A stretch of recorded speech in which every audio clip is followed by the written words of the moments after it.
예, 안녕하세요. 이번 강좌는 이제 렌즈 플레이어에 대해서 할 건데, 렌즈 플레이어가 뭐냐? 이제 흔히 아는 그냥 이제 사진 찍을 때 나오는 이제 빛이 노출이 들어와서, 그러니까 햇빛의 느낌은 이제 선샤인 같은 느낌이 나는 이제 샤인이 들어오는 느낌인데, 직접 해보는 게 제일 낫겠죠. 자, 언제나 하나 만들어 줍니다. 지금 제가 전에 하던 거에 대해서 뽑는 것 때문에, 자, 29.97로 뽑고요. 자, 하나 만들어줬습니다. 언제나 기본이죠. 백그라운드를 하나 만들어준 다음에 하나 더 복사할게요. 그 다음에 직접 렌즈 플레이어를 줘보겠습니다. 렌즈 플레이어 제너레이트에 들어있습니다. 렌즈 플레이어를 주면 이런 햇빛과 같은 이제 사진에서 보는 그런 게 있습니다. 이거의 값은 보시면 이제 렌즈 값에 따라서 들어오는 그거를 조정을 할 수 있습니다. 제일 많이 쓰는 게 흔히 쓰는 게 이제 305짜리고요. 네, 105짜리고요. 50에서 300짜리도 쓰긴 하는데 좀 촌스러운 면이 없지 않아 있어서, 자, 이런 식의 이 렌즈 플레이어가 완성됐고요. 블렌드 위드 오리지널은 이제 블랙이 사라짐, 블랙으로 나타나는 원래. 자, 일단 이거에 대해서 공부하면서 이제 또 연출을 하나 해야겠죠. 언제나 타이틀 액션을 좀 중심점을 위해서 해주고요.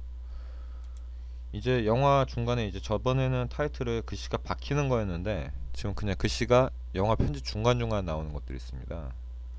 그런 것들을 한번 해볼게요. 놀이선 티스토리로. 솔직히 네이버가 좀 하는 짓이 언제나 저는 좀 싫어서 티스토리를 밀고 나가기로 했습니다. 자, 이제 폰트를 정해줄 건데요. 이제 뭐 다양한 폰트들 중에서 좀 강해야 되니까 이 폰트가 진짜 중요합니다. 어필을 하는 거니까. 어쨌든 글씨의 폰트를 좀 무시하는 분들도 있더라고요. 근데 또 너무 자기만의 세계에 갇혀 있으면 또 좋지도 않습니다. 자, 됐고요. 이제 좀 두껍게 바꿔주고, 글씨가 가로로 좀 긴 것 같아서 저는 좀 줄여주면서 글씨가 좀 딱딱한 느낌으로 주고요.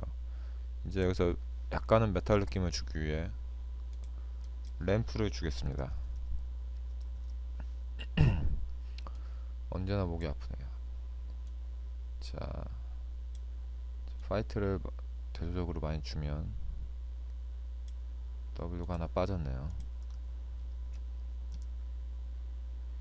그럼 이제 나왔습니다. 근데 좀 화이트가 좀 강해야 될 것 같아서 그레이를 주고 중간에 이런 식으로 가겠습니다. 약간의 메탈 느낌이 나겠죠? 원래는 좀 더 재질을 입히고 이래야 될 텐데 그런 것까지는 좀 그렇고. 자, 이제 블렌드 위드 오리지널 꺼 주시겠습니다. 그러면 이제 렌즈 플레이어 옵션이 나왔는데요. 라이팅이 보이지가 않죠. 이제 여기서 따로 뭐 애드든 스크린이든 뭐든 해주시면 됩니다. 근데 글씨가 좀 큰 것 같아요. 좀 줄일게요. 자, 됐습니다. 그러면 이제 이거 같은 경우 이제 컬러를 좀 바꿔줄 텐데, 주는 방법이 여러 개가 있지만 일단 커브로 하겠습니다. 언제나 커브는 색상을 바꿀 때 제일 중요하고요. 이제 RGB를 좀 움직여 주면서 화면에 보이는 것처럼, 기본적인 RGB는 이제 밝기에 전체적으로 줄여줄 수 있기 때문에 좀 요런 느낌이 좀 더 세련된 느낌이라 하겠죠. 밝은 부분은 확 밝고 쓸데없는 부분은 어두워지는. 이제 대신 이쪽은 약간 블루 쪽으로 치우쳐 보겠습니다. 블루로 가는데 레드가 빼주고, 그러면 좀 더 블루와 녹색이 합해져서 제가 좋아하는 블루 컬러가 됩니다. 약간 청록 속에 가까운 이제 밝기를 좀 조절해 주고요. 그러면 이제 위치를 직접 찍어 주셔도 되고요. 찍어서 이런 식으로 만들어 줍니다. 자, 이제 하나 더 복사를 해서요, 레이어를 이쪽으로 보내겠습니다. 근데 너무 제가 중심값을 좀 없앤 것 같아서 좀 더 올려주겠습니다. 아, 목이 상당히 아프네요. 자, 이렇게 자리 잡고 둘 다 똑같은 컬러는 재미없으니까 이쪽에 레드 값을 뺀 것을 올려주고요. 여기는 오히려 블루 값을 낮춰줍니다. 그린 값을 좀 더 올려줘서 레드를 좀 더 올려주고요. 약간 주황빛으로 바꿔줍니다. 그럼 대조적인 느낌이 나겠죠? 자, 이런 식의 느낌이 나게 해주시면, 잠시만요, 위치를 좀 대충 자리 잡고요. 아래로 줄게요. 지금 같은 경우는 이제 보면은 이제 뭔가 영화 타이틀 같은 느낌이 또 납니다. 여기서 또 중요한 게, 그냥 나오면 재미가 없겠죠. 이제 이 레이어들을 선택해 주셔서 이펙트를 줄 건데, 역시나 여기도 스탑워치가 있고, 2를 누르면, 영어 2를 누르면 이펙트를 쓴 것들이 나옵니다. 2를 눌러주면 숫자 2가 아닌 영어 2입니다. A, B, C, D, E. 자, 이것들을 줘보겠습니다. 이제 지금 딱 적당한 밝기인데요. 브라이트니스를 좀 더 둘 다 주겠습니다. 제 다른 이펙트는 지금 일단 보이지 않기 위해서 닫아주시고 U를 눌러주시면 키프레임 값을 준 것만 나옵니다. 이런 식으로 준 다음에 뭐 1초까지의 값을 정해주고요. 1초보다 더 짧아야 되지만 여기서 값을 크게 해주면 되겠습니다. 저는 거의 안 보일 정도로 이런 식으로 주시고요.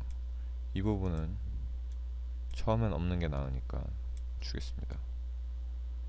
이런 식으로 나타나게 할 건데, 이 부분은 똑같이 그 값이 잠시만은 유지돼야 되기 때문에 복사해서 붙여넣기 하겠습니다. 지금 한 2초 정도를 렌더를 걸어 볼게요. 램 프리뷰를 하겠습니다. 숫자 0번을 누르시면 램 프리뷰가 됩니다.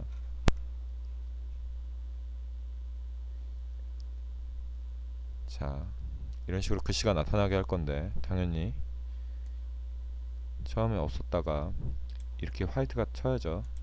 이때부터 글씨가 있게 바꿔줍니다. 그러면 나타나겠고요. 여기까지 렌더 걸기 하는 방법은, 제가 영역을 지정해주는 인아웃을 잡아주는 거는 N이라고 그랬습니다. 앞쪽은 B고 뒤쪽은 N입니다. 자, 이렇게 나왔으면 재미가 없죠. 또 멈춰 있으니까 영상이. 원래 영상이란 게 괜히 영상이 아닙니다. 멈춰 있으면 사진이지 그게 영상이겠습니까? 자, 이거에 대한 이제 플레이어 센터를 움직여 줍니다. 이제 다시 한번 U를 눌러 주시면 센터 값이 나오고요. 이 부분이었는데, 이 부분을 대한 옵션을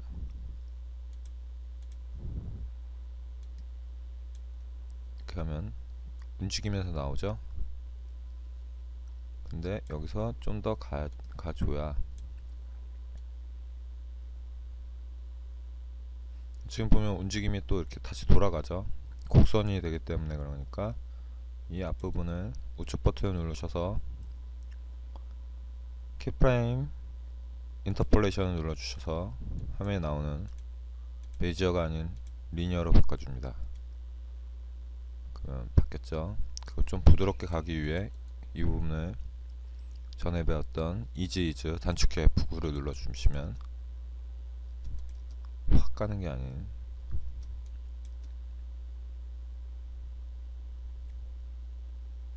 여기 다시 빨라지니까 이쪽은 좀 더 뒤로 빼주겠습니다. 천천히 움직여주게.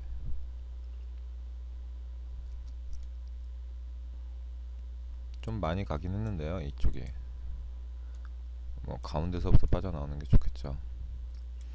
마찬가지로 위쪽도 만들어 주시면 좋습니다. 제가 이 강좌를 하면서 느낀 건데, 좀 회사는 또 좋은 데를 들어가야 된다고 생각도 들고 이러면서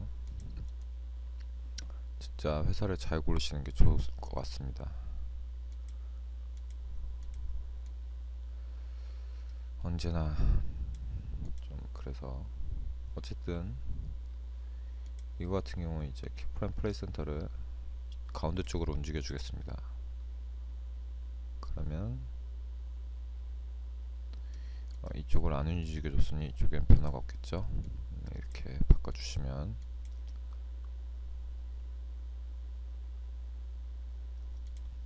지금 대충 하기 때문에 플레이는 좀 자연스럽지 않을 수가 있습니다.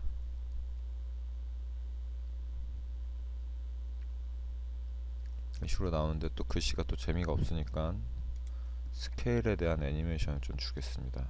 어차피 여기서부터 이쪽까지 밖에 작업을 안 하기 때문에 이제 너무 작아지면 좀 문제가 있기 때문에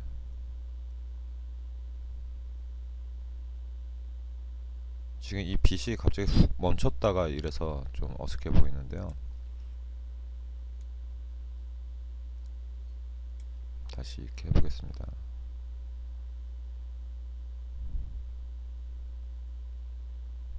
이런 느낌의 글씨가 단순한 느낌의 애니메이션이 완성됐습니다. 본인의 이제 홈페이지나 블로그 이런 것들을 꾸밀 때 나쁘지 않을 것 같아요. 저 같은 경우도 이런 걸로 꾸미려고 했지만 일단 포토샵으로 좀 이쁘게 꾸미는 게 목적인 것 같아서 저 같은 경우는 포토샵으로 해놨지만, 어쨌든 언제나 거의 모든 강좌를 주말에 작업을 해서 올리고 있고, 평소 때는 회사에서 이제 포토샵 강좌를 해서 올리고 있는데 눈치 보이면서 하고 있습니다. 자, 광고 한 번만 눌러주세요. 어쨌든 이런 식으로 작업이 완성이 되고요. 이제 여기에 이제 긴박감 넘치는 음악이나 이런 것들을 이용해서 넣어준다면 좀 더 괜찮겠죠. 팬페이지를 만들 때 이런 이제 뭐 이제 특정한 연예인을 좀 말하긴 그렇지만 뭐 다른 이제 남자 연예인이나 이럴 때 뭐 임팩트를 앞에 주기 위해서 뭐 그가 돌아왔다, 뭐 컴백하는 뭐 연예인들 뭐 그런 거에 대해서 표현을 하기에도 나쁘지는 않을 것 같아요. 자, 오늘 강의는 여기까지입니다. 이상 놀이섬이었습니다.